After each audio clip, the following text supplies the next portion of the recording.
All right, so we got the tank set up for the crawfish. Now I told you guys before that I was gonna build a table like I did for the sand shrimp for the crawfish, but then, I was thinking, look, the crawfish are not like sand shrimp. Crawfish are little escape artists. They'll climb out of that thing.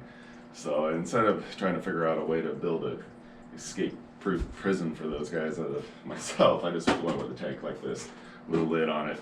So that'll be fine. So we're gonna put crawfish in here for bait. So you can come in here to the shop and get crawfish. Now we just filled this up, and that's why it's all cloudy like this. The sand that put in here was a little bit dirty, and it's going to take a while for that to clear. The water's going to go through the filter and clear eventually, but naturally, this is the way our rivers and lakes would be all the time if it wasn't for the chemical process that happens with electrons being either positively charged or negatively charged and the attraction between them. Because the suspended material here is lighter than water. It won't just settle to the bottom because of gravity. It has to have that process happening to where it's attracted to something that has a different charge. And what that is going to be in this tank right now is just the sand that's in here. There's nothing else. So it's a very slow process. What I'm going to do now is put some of this in, which is salt water from the shrimp tank. Now, why am I doing that? I'm going to put salt water in the freshwater tank. Well, there's two reasons. A little bit of salt in fresh water can be a good thing. It'll knock out any of the fungus, that sort of thing that could be in there. And it's generally good for fish. If you have like goldfish in particular, they need a little bit of salt every once in a while. You can see it sold in pet stores, aquarium salt. It's basically just sea salt. But just a little bit of salt can really be a benefit for a freshwater tank. But what's really in here, and the reason I'm putting in, is a lot of ammonia from the sand shrimp. This is some nasty sand shrimp water with ammonia in it, and that's going to be the food to get this tank started with the filtration system. Because I don't want it to turn into a nasty, gross bait tank and then look all terrible. I want it to stay fairly clean and look good and be healthy for the crawfish that are in there, keep them good and healthy for bait, right? So this is a shot of ammonia, a couple cups maybe. I'm just gonna dump it in.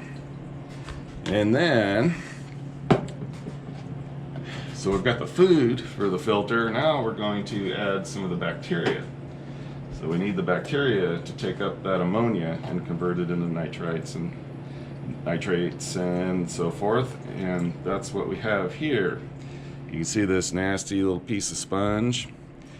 Well, what this is a piece of filter material I took out of another tank that I have. And it's been going a long time, and it smells like good earth soil. It smells really good. But you can see that dirty water. That's life right there. That's the good stuff. That's what you want. And when you're starting tanks, you could just take a new filter and squish some of this dirty water in there, and that's a way to jumpstart a tank. But with this one, I'm just going to pop this in this filter for a while, and that'll get that biological filtration going. So we'll go ahead and put that in there too, because that's all good stuff. All right, so we're going to have crawdads pretty quick, and what I want to do now is I'm going to show you real quickly how I built the table for the sand shrimp. I've had quite a few comments. People are curious how I built that. They say it looks like a wooden box with garbage bags on top of it, which is kind of what it is, but it's a little more than just that. So I'll show you real quickly how I built that table. My shrimp setup here is very simple and not very expensive to build. Basically, all it is a wooden box. I took a piece of regular plywood, not marine grade plywood or anything, because that stuff is really expensive. This is just plain old plywood, and screwed it down to your basic 2x6 construction wood, and just laid it down, cut the size I wanted, laid it down, and just with some screws made this nice and strong. That's all. So it's a wooden box. It's 2.5 by 5 feet because that's how big the table is I had to put it on. It's just an old table I had. And then, once you have your box, what I did was I took a pond liner. I bought this at Home Depot, I think, and it's for making ponds, like in your backyard. I made my little pond I have in my yard here. It's just heavy plastic, but good and strong. Nothing to it. You just lay it out over the area that you want to, how big you want, a little bigger than what you want though. You want to leave a little extra space and cut it to where it's hanging over the edge a little bit, so you've got some material to work with. The only little trick to this is that this plastic is very strong, but it won't stretch, it'll tear. So it's important that you lay it down into your table like this, or in your pond if you're doing a pond or whatever, and then push it down in and get it down in there as best you can, but then fill it with water.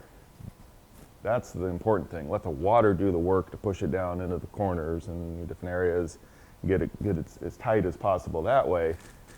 And then what I did was take some just plain old trim wood like this and laid it on here. That's what this is right here, you can see, and screwed that in right through the plastic, hold it down tight, and then I trimmed the plastic with a razor blade down here. So that trim is holding it all on, but the water pushed it down into the table first. That's kind of the key to it. And the only reason it's dark like this is because I put some stain on it. I was thinking if I'm going to put this in the shop, I want to try to make it look as good as possible, and that'll kind of helps preserve it also. And it's working. I don't know if I would make many modifications if I was to do it again. If you're wanting to do something like this for yourself, just to keep some bait alive for a while at your house, I don't know if I'd go to the expense of this pond material. It's not cheap, it's plenty expensive, but it's a lot less expensive than other options for things this size. But I've got ideas for less expensive, maybe more efficient, easier ways to go for a simple little way to keep some shrimp alive. So I'm working on that a little bit. I'll put out a video on that when I'm really sure I have a good idea working there. But this has been great. Now the filtration system is simply a canister filter. So you've got an intake and an outlet. And right here I've got a sponge filter over the intake just to give a little more filtration. Well, along with a couple of bubblers that are just working off of a little pump, a little air pump right here. So that's all there is to it, and it's working out just fine. So I'm getting ready to take these guys in the shop. I'm not exactly sure when I'm going to do that, but I don't know. I'm going to Mexico next week, and I'm debating whether to do it before or after. So we'll see what happens. But they're all good, and hopefully we're going to have a lot of shrimp in the shop ready to go anytime to catch all kinds of fish with.